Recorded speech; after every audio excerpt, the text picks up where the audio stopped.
How can you expect me to grow if you won't listen to my show? I can't grow if my audience doesn't.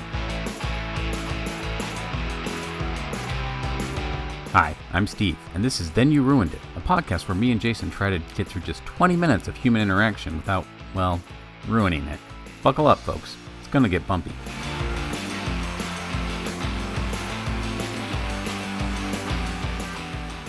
We're coming up on the spookier season of the year. I believe we're entering the month now, so it's all downhill from here as far as things that scare the crap out of me. And so I figured it was no more time fitting to finally take the plunge and give blood. Okay, good for you. Wait, you're a blood weenie. You're going to be bad at this. That is why this makes for a perfect podcasting story. Or I thought it would. It's still a pretty good story. Cry. I think I can weave a decent yarn out of it. Cry. I did not cry. Man, if I cried, then I would have told you like immediately. I would have texted you like, dude, I just gave blood and I cried about it. I'm totally going to talk about this on a podcast. Never let women say men don't communicate about their feelings. We do if we have a podcast. I do. It's just on a podcast. Haven't you listened to my podcast? No, I'm not going to. Well, then you'll never hear about my feelings. I'm fine with that. How can you expect me to grow if you won't listen to my show? I can't grow if my audience doesn't. I mean, yes, but also that's not going to help. Yeah, well, we both know. Only one way to find out. Share this with your friends, folks. So it's a different time at work because they have told us it's now requested that you come in 1 day a week. All right, whatever. Fine, I'll change my schedule and I'll make sure I'm there on every Tuesday because I need to be. And lo and behold, right after they announce that, somebody else sends out an announcement. Hey, we're doing a blood drive. It's on Tuesday. So, And I know the email is not directed at me, but it doesn't hurt to see it that way, especially for such a good cause. So I was like, you know what? I never have ripped that Band-Aid off, so to speak. And yeah, sure. This would probably be a good chance to do that. So why don't I sign up for that? I'll do it. I signed myself up and I arrived at the building, had my appointment like an hour later. So I had plenty of time to stew and think about it and ask the other coworkers, are you going to? Yeah. Well, do you know where it's at? Okay. Where? I go down to the room where they're having the event, and it's one of the big conference rooms. They've, of course, set it up with beds and all the different equipment they need. Where I've seen it before has been in like our church parking lot where they bring like the trailer, and it's literally like you stand outside the trailer and they can have one person inside the trailer at a time. So that's kind of what I was expecting, not to have like a whole like triage, like it looks like a war room. Like if they're amputating somebody's leg or whatever. Okay, I'm going that way. Not for this guy. But that was not the case. So I signed in, got my kind of waiting slip, and it was quite a wait. And so my time finally comes up. They call me in, and I go over to another table to check in on more information. And this is where she'll also test my blood. This is where the test is done to see if you actually can be a donor, because, you know, if something, I don't know exactly what number they checked. I like to think it's something about platelets because that's the only thing I know about blood. So maybe it's my platelet number. I don't know. So the woman asked me some questions and then does the test. So she, pricks the finger and then waits for the blood so she can test that. And she has done the prick. And I told her beforehand, I told everybody I spoke with that was possibly going to have anything to do with my blood and taking my blood out of my body, I'm bad with this. So if I look up, like just to look at the ceiling for no reason, it seems like that's why. I'm not freaking out. I just don't want to see it because that could, cause issues. And they're like, oh, no problem. I understand. We deal with this all the time. Like you said, some people cry. They're huge babies about it. See? It's normal. So I looked up when she did that just in case, and I was like, "Oh, well, I've had this done, so I'm fine with this." So she holds my finger and squeezing it quite tight to get the blood to come out. My finger's turning super red. There's a little bit of blood coming out, and I'm like, "Okay, all right, that's a good drop of blood there. Why don't you take that one?" And she takes it and wipes it away. I say, "Okay, I guess that one's not a good one. All right, do it again." So she's squeezing even tighter, and she finally says, like, I'm sorry I have to squeeze so tight, but I have to do this to get, like, hey, you do what you got to do. Just, not a problem. So she squeezes. There's another, okay, drop, maybe two. She wipes it away. Okay. She's toying with you, Jason. This is not what I wanted to happen. I'm thinking to myself, okay, is this what they do when they can tell, like, the blood's bad? And, like, I'm not going to make it. Like, I'm not going to be a good donor. What's going on?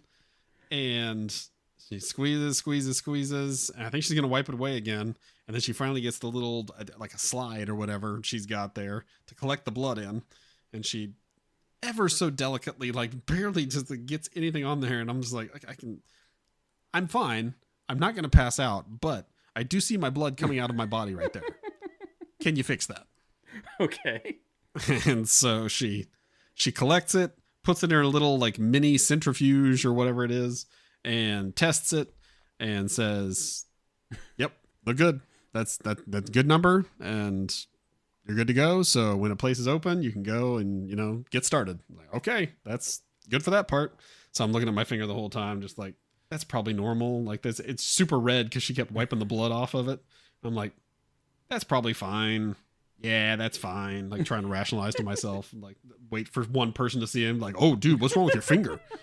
Which would pass out immediately. I ask you what's wrong with all parts of you all the time. You never pass out. Well, I don't think it's not right there in my face. Like this is like I'm seeing the blood or the dried blood at least, and I'm like, it's okay. It's dry. It's fine. So it's also probably red because she squeezed the damn thing so hard in my sex tape. And so you don't have a sex tape. Nobody. Terrible sex tape. Yes. No. And if you did, would you watch that one? Probably not. Put that back on the shelf. So place opens up and the woman asks, I think she asked beforehand which arm I wanted to do it in. And I was like, I mean, right is dominant, but it's probably the better one to take it out of. So yeah, just do that one. Okay. They have the table set up, one side or the other. So they've got one set up for that. All right, you go over there then. So go over there. And I also have to mention the Red Cross people that I dealt with, if you ever want to give blood, could not have been nicer and accommodating and sweet in some cases. And the sweetest person was actually one of the male nurses or helpers. I don't know.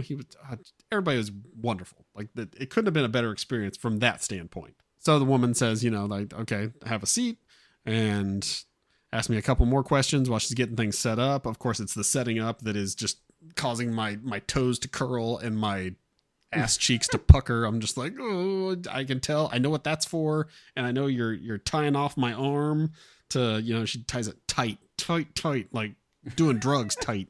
I'm just like, oh, I've never done this before. Okay. This seems like not technological enough. She just has like the rubber thing that she just wraps around my arm and tightens. And I'm like, oh, this okay? Are you okay? Are we okay? Oh, all going through my head. I'm not saying that, of course. So she's got that tied off and she's looking and she's, slapping the arm and like, here's this, foam ball or something like that put in my hands and like squeeze that and squeeze it every like 5 seconds, just giving me a good squeeze. And she's looking and she's like, well, on this arm, I'm just not seeing, let me look at your other arm. I'm just like, oh God, what's now what? Please no issues. Show her the other arm. And she comes around the other side and she's looking and she immediately is like, oh yeah. Okay. Yeah. Is it all right if we switch to that arm? And I'm just like, I mean, you do what you got to do. I don't care, but sure. And it has been an issue on like blood, like putting an IV in or whatever on my right arm. Just like, there's like no vein there. I don't know what it is, but I was talking to my friends later on. One of them had given blood and she's just like, yeah, what is up with that? I can't even like see your vein. I'm just like, I don't know. They thought there was something wrong too, but luckily it wasn't like, oh, he's an alien, we have to put him down. It's like, oh, let me check your other arm. Maybe if I hadn't had one there, maybe that would have been where they get out the tranks or something. You are a robot. Yes, that's where the resistance begins. I just wake up somewhere and it's like, the rest of your life is going to change from this day forth. Thought you were giving blood. Let me tell you what's really going on. You ever wonder why you can never figure out which one of those squares has a stoplight? Turns out you're a robot. Yeah, that's where I was going with that. So we get what I think, I'm not sure if they actually were, but it felt like the chairs that they had set up, the beds they had set up, were like the old beach chairs that they had the middle flat and then you could lift up either the back or the front. And as kids, I would like, lift them both up so it made a little house. And just like, this is my fort. This is where I live now. Tracks. That's what it felt like. Was it because she basically just, cranked it up and then put that side down. It's like, now that's for your feet.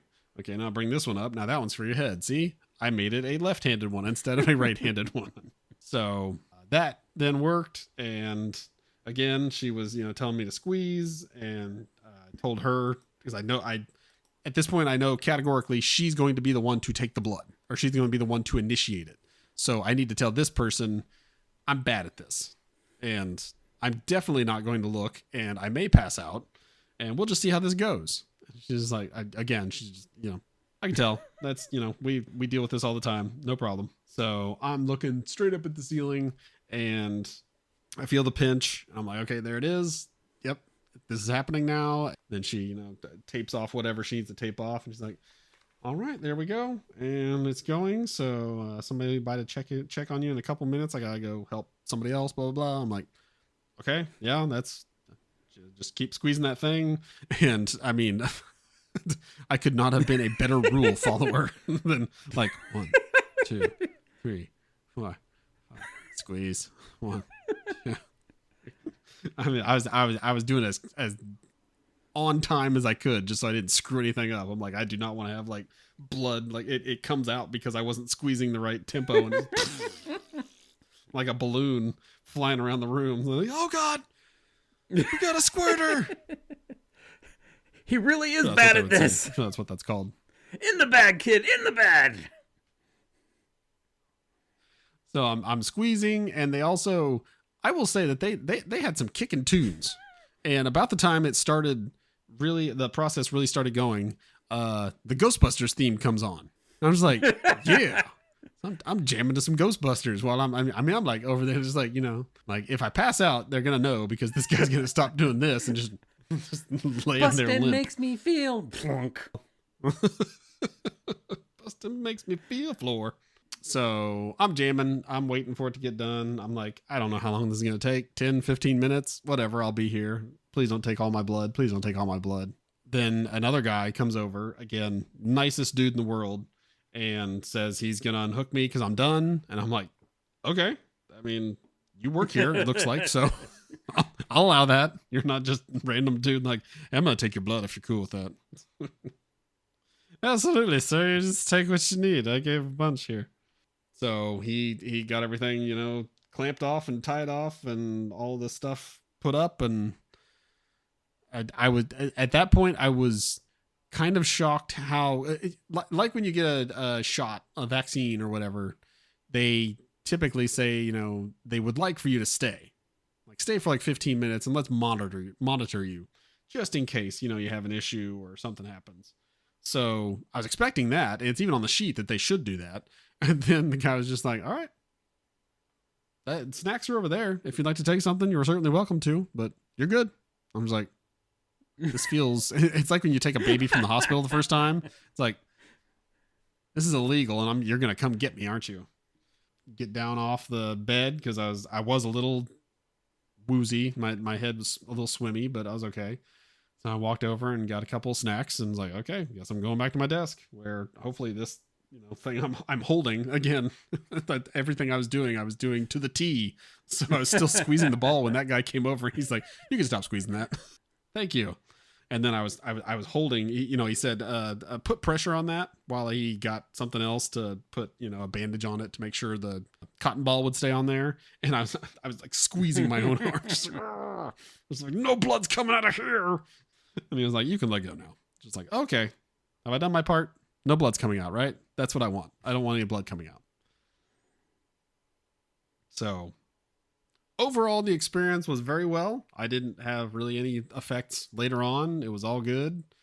And I will go back and say, right when I arrived, when I was going to the first table to have my information taken and the blood tested, there was one woman who I don't know. She works with my company, but I don't know who she was. But she was facing away from me, and they had 2 big fans like blowing on either side of her head.